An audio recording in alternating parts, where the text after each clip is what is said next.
And the feral horse, or the wild horse, this is where much of the barefoot information comes from.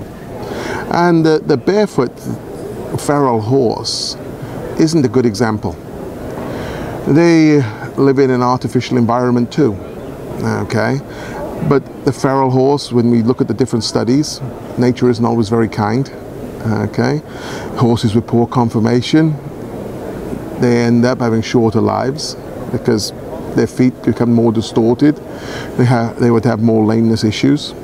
Horses that have conformation issues that are feral could probably be much improved with the use of shoes.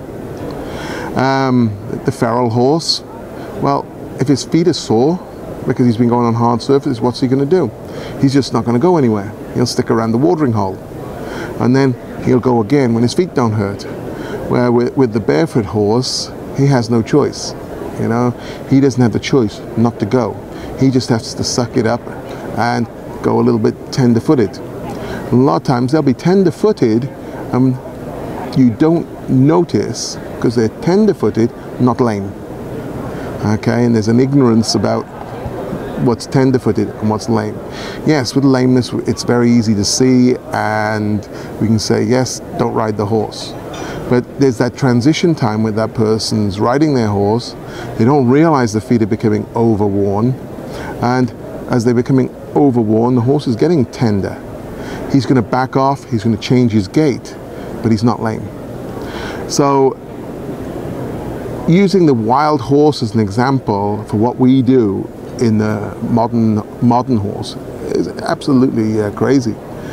You know, I mean, the horse in the feral horse doesn't have to get a saddle put on it. He doesn't get an artificial diet. Probably doesn't get a diet as good as the modern horse.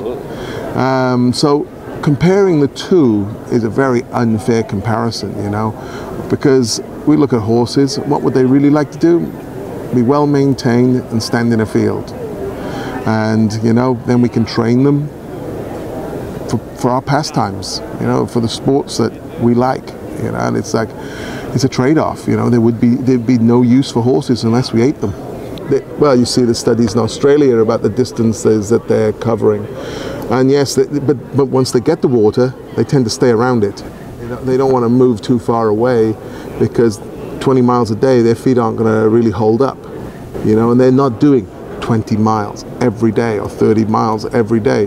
They do it, they get somewhere, and when they're there, they'll survive on the environment around them until they need to move on.